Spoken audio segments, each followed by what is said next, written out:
Alright, what's going on, guys? It's Dominic back with another video. It is the next day from the last video I ended. I did go ahead and seam seal underneath here and went ahead and painted it.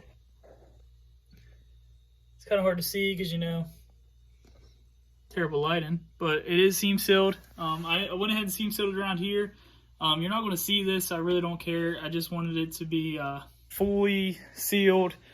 I'm going to go ahead and start stripping the car down. The tail lights already got back out, 8 millimeters. I'm currently taking these tail lights out. I did break that, the third tail light. Didn't mean to. I was halfway out and I didn't know there was another bolt in it. My bad. But I do got another one, and if I can't get the bolts out, I have another wing. No big deal. But yeah, I am going to pull the trunk. I already got the seal for the trunk out. I'm going to pull the door seals, go ahead and unbolt the passenger front door, get it out, off, everything. But yeah, we're getting there, guys, very slowly. Okay, so I couldn't find a video on how to get the third brake light out. You actually have to remove this on sedans. On Outbacks, you don't have to because, you know, it doesn't have that. So these only turn like 1/4 of an inch and they'll pop out. Leave them like that and then they'll fall out. I accidentally lost one because I was not ready for that. Be ready for it. And then you just got to remove this cable. I just use a flathead, pried this out so I wouldn't break it, and then I got this out. But there is another bolt up in here. Trying to see if I can see it. It's right here, right there. These are all 8 mils. There's one up in there. There's 2 right here on the sides. There's one up in there, okay? Or up in there, sorry. And there's one back here. And then you come over here. There's one right there. One right there. And then there's one right here. And then there's one back here. And then again, there's 2 over here. So if you're doing this on a sedan, it's not very hard to get out. I finally got the truck removed. It's right there. Got the wing off completely. Accidentally pulled the wire harness through. I'm going to put it back in. With somehow, I don't know how, but I'm going to. I am going to paint these. Somehow I'm going to get these off without breaking them, and I got to remove the wiring harness the rest of the way and somehow figure out how to do that. It does unplug underneath there, so I am just going to completely remove it. Went ahead and pulled it out of there, so, you know, when I'm painting, it doesn't get all over the freaking wires. But, yeah, now it's time to start grinding this down. So, let's get to it. Okay, so I got this side grinded down for the most part. Currently working down through here. For the spots that I ground down too far, like there's a little bit of hole, I'm just going to use body filler. Obviously that'll hold it. But I'm going to continue doing this, and I'm going to get to the pasture side.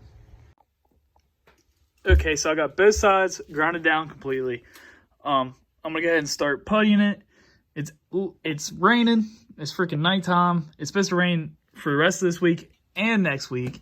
And next week is when I plan on having this car done. And I'm hoping I can still get it done by then. I'm noticing a little bit of cracking down through here, but it's not weak. Like, I can push on it and it doesn't move. I believe it's just like a little bit more weld I had to grind off, but it's enough to where I can putty over it and you won't be able to see it.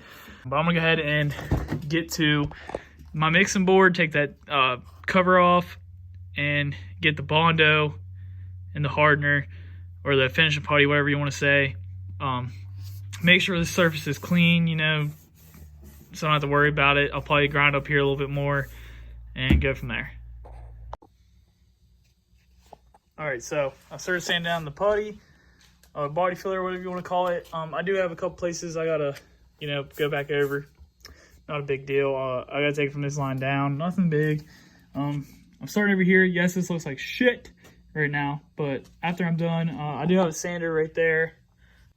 But to get underneath there, to get that the bondo from where I had to take it down over this and go across here from where I had to replace this piece.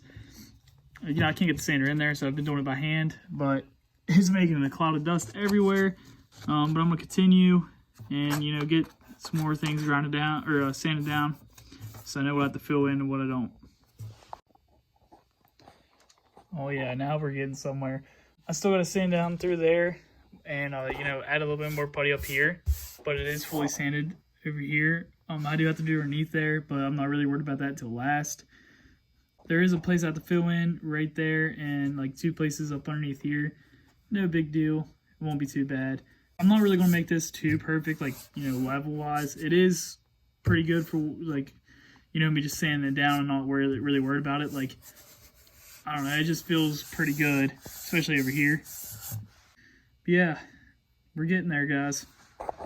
Every day is a step closer.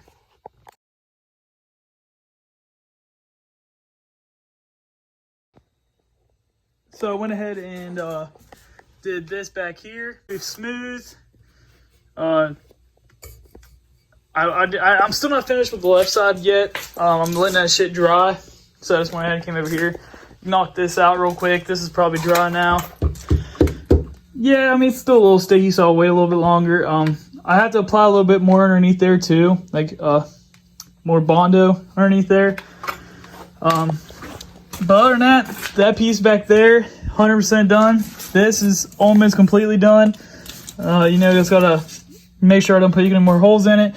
This up here is completely smooth. It was completely smooth all the way down, but I knocked a little bit too much off over here. This remotely was smooth besides like right here, and then there was a dent right there, so I went ahead and sanded around that and bonded over top that, just so I can go ahead and fix it, so whenever I primer it and sand it down again to get where the clear coat will stick, I don't have to sit here and do body filler, which I'm probably gonna fill. I'm definitely gonna fill this dent in too, so I'm gonna go ahead and do that while I'm waiting for this shit to dry.